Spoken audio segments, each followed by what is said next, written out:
Nikola Jokic sekarang sudah rangkap jabatan sebagai pemain sekaligus pelatih atau player coach bagi Denver Nuggets. Hal ini membuat head coach asli Nuggets sekarang yaitu David Edelman seakan tak berguna.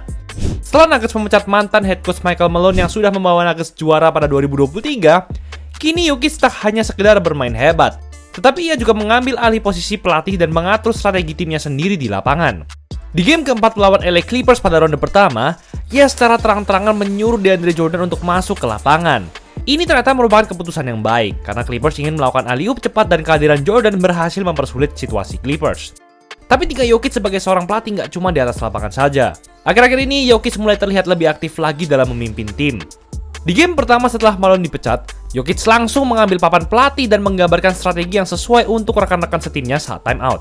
Tapi Jokic ternyata masih bisa memberikan lebih dari itu. Saat melawan Clippers di playoff tahun ini, Jokic terlihat memberikan instruksi dengan sangat berapi-api kepada rekan setimnya, bahkan juga kepada pelatihnya sendiri. Nggak berhenti sampai di situ, Jokic kembali melakukan hal yang sama di game pertama melawan OKC Thunder pada ronde kedua. Sikapnya yang tegas ini akhirnya berhasil membuat Nuggets bangkit dan mengalahkan Thunder dengan cara yang mengejutkan. Jokic sendiri tetap bisa mengontrol Nuggets sambil bermain luar biasa dengan mencetak 42 poin, 22 rebounds, dan 6 assist. Tapi, apa yang membuatnya jadi sering bertingkah seperti ini?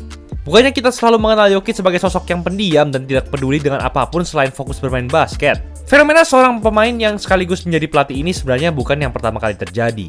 Sebab banyak pemain sudah sering melakukan hal seperti ini pada era Bill Russell.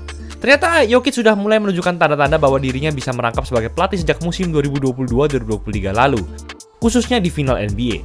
Di game kelima, di mana Nuggets hanya membutuhkan satu kemenangan lagi untuk menjadi juara, tapi performa mereka malah sangat buruk dan mengecewakan, Jokic tanpa ragu-ragu mengeluarkan amarahnya kepada rekan setimnya saat time out. Ini adalah hal yang sangat mengejutkan, karena saat itu kita belum pernah melihat Jokic jadi separas ini. Menariknya, setelah momen itu Nuggets berhasil bangkit dan kembali berjuang hingga akhirnya keluar sebagai juara NBA.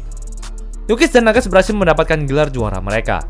Tapi bukannya jadi semakin tenang, justru setelah momen itu Jokic malah lebih sering mengeluarkan sisi galaknya di lapangan. Seperti yang kita tahu, setelah Nuggets menjadi juara, semuanya tidak berjalan dengan baik bagi mereka. Puncaknya terjadi pada musim ini di mana mereka memiliki banyak sekali drama internal yang hampir merusak chemistry tim. Setelah David Edelman naik sebagai pelatih kepala sementara Nuggets, ia dengan terbuka memberikan kesempatan bagi Jokic untuk memimpin Nuggets kapan saja. Bahkan Edelman menyebut jika ia memang menginginkan Jokic untuk melatih skuad Nuggets ini. Bahkan jika ia memegang papan pelatih hingga 15 kali dalam satu game pun tidak apa-apa. Ini bukan berarti Edelman tidak profesional dan gak mau melatih Nuggets. Namun ini adalah sebuah bentuk penghormatan kepada Jokic yang faktanya merupakan seseorang dengan IQ basket tertinggi tak hanya dalam skuad Nuggets, tapi mungkin juga di seluruh dunia saat ini. Maka dari itu, Jokic sekarang jadi mulai lebih sering terlihat sebagai pemain yang paling semangat dan hampir mengatur segalanya di lapangan. Yang menuntun semua rekan setimnya tanpa terkecuali untuk bertanggung jawab. Dan sepertinya ini sosok yang benar-benar Nuggets butuhkan. Bahkan pribadi Jokic yang seperti ini ternyata sudah muncul sejak Olimpiade Paris 2024 lalu. Melalui cuplikan dalam serial Court of Gold yang rilis tahun ini, kita bisa melihat Jokic menyusun strategi dan memberikan arahan kepada rekan setimnya saat berhadapan dengan Amerika. Tapi ini bukan sekedar tentang membahas strategi saja. Tindakan Jokic ini adalah sebuah penghormatan karena ia diberikan kesempatan oleh pelatih Serbia yaitu Kari Pesic untuk berbicara. Sebagai informasi, Pesic merupakan seorang pelatih legendaris yang sudah sangat sukses di Liga Eropa dan ajang internasional selama 40 tahun lebih. Dunia basket di Eropa dan Amerika juga berbeda jauh. Di Eropa, sang pelatih adalah raja. Ia bisa memarahi dan meneriaki siapapun, bahkan pemain terhebatnya sendiri, jika apa yang dilakukan tidak sesuai dengan rencana. Jadi, dengan Pesic memberikan Jokic merangkap sebagai pelatih, Jokic artinya telah mendapatkan respect yang sangat besar dan juga menjadi sosok yang bisa dipercaya. Tapi apa yang benar-benar membuat Jokic bisa menjadi pemain sekaligus pelatih bagi Nuggets? Kita semua sudah tahu kalau ia punya IQ yang di luar nalar. Tapi apa yang membuatnya jadi spesial dan beda dari yang lain? Jokic telah menguasai sebuah pemahaman yang disebut sebagai court mapping. Dengan itu, Jokic dapat memahami karakteristik setiap pemain di lapangan, dan tentunya bagaimana celah itu dapat dimanfaatkan semaksimal mungkin. Ini salah satu contohnya. Sebelum melewati tengah lapangan, Jokic sudah meminta pemain lainnya untuk berada di posisi tertentu. Khususnya Justin Holiday, di mana ia diperintahkan Jokic untuk berpindah ke ujung kanan lapangan. Kemudian Jokic dan Murray melakukan taktik two-man game mereka seperti biasa. Dan ketika bola berada di tangan Jokic, di sini mulai muncul situasi yang menarik. Jelas terlihat Reeves mengalami mismatch sehingga kemungkinan besar Jokic akan mencetak poin di depannya.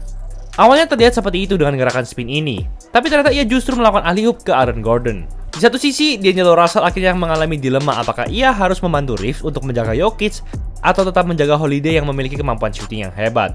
Di sisi lain, Jokic sudah benar-benar tahu bahwa Gordon berada di posisi tersebut. Gestur badannya terlihat sangat sempurna untuk mengelabui kalau ia akan menembak, padahal sebenarnya ia ingin passing ke Gordon.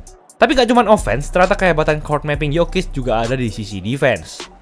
Dalam cuplikan ini, Jokic berada dalam posisi yang sulit karena Timberwolves sedang berada dalam fast break dan ia harus berhadapan dengan dua pemain sekaligus. Tapi Jokic sudah mengetahui di mana seharusnya posisi Nash Reed dalam taktik ini. Sehingga dengan instingnya, Jokic bisa menyentuh dan mengganggu operan DiVincenzo sambil keluar lapangan agar defense Nuggets bisa kembali diatur. Jokic benar-benar mengetahui di mana semua pemain seharusnya berada, baik rekan setim maupun musuhnya. Bahkan ia bisa membaca strategi offense Timberwolves hanya dalam beberapa detik dan membuat pemain bintang mereka terheran-heran. Tapi semua itu ia lakukan saat Malone masih belum dipecat. Dan sekarang Jokic sudah seolah-olah membentuk dan mengolah setiap pemain serta identitas Nuggets itu sendiri. Jika kalian masih ragu, coba tanya Christian Braun. Ia memang memiliki kemampuan driving dan defense yang hebat. Tapi sejatinya Braun tidak sejago itu dalam hal shooting. Dan sebagai shooting guard yang nggak bisa shooting, bakal susah bagi dirinya untuk bertahan di era NBA yang semakin modern, di mana spacing sangat krusial untuk kesuksesan tim. Tapi berkat Jokic, performa Braun bisa meroket pada musim ini. Musim ini ia mencatatkan rata 15,4 points dan 5,2 rebounds per game dengan akurasi field goal hingga 58%. Namanya bahkan menduduki peringkat 4 sebagai kandidat Most Improved Player NBA. Jokic dengan IQ-nya berhasil memaksimalkan potensi Braun, khususnya dalam hal cutting, di mana musim ini ia memiliki akurasi hingga 93,3% untuk dunk dan 73,1% untuk layup. Bahkan dengan court mapping Jokic, Braun jadi lebih sering mendapatkan kesempatan 3 point secara wide open dan itu berhasil meningkatkan kepercayaan dirinya untuk shooting. Tapi Jokic gak cuma membuat Braun berkembang di lapangan saja. Braun bahkan diberi tips melakukan stretching khusus agar badannya lebih cepat rileks, yang menurut Jokic nantinya bakal membuat karir Braun bertahan lama. Dengan itu, Jokic merupakan seseorang dengan kriteria yang lengkap untuk menjadi pemain sekaligus pelatih. Ia tidak mementingkan dirinya sendiri. Jokic ingin semua rekan setimnya sukses, dan ia akan mengupayakan segala cara untuk mewujudkan hal tersebut. Entah dengan mengatur strategi di lapangan secara langsung ataupun marah-marah saat time out. Tapi gimana menurut kalian? Apakah Jokic sungguh-sungguh seorang player coach dan apakah ia bisa menjadi sosok pelatih yang legendaris pada masa depan juga? Coba komen dong. Itulah episode kali ini.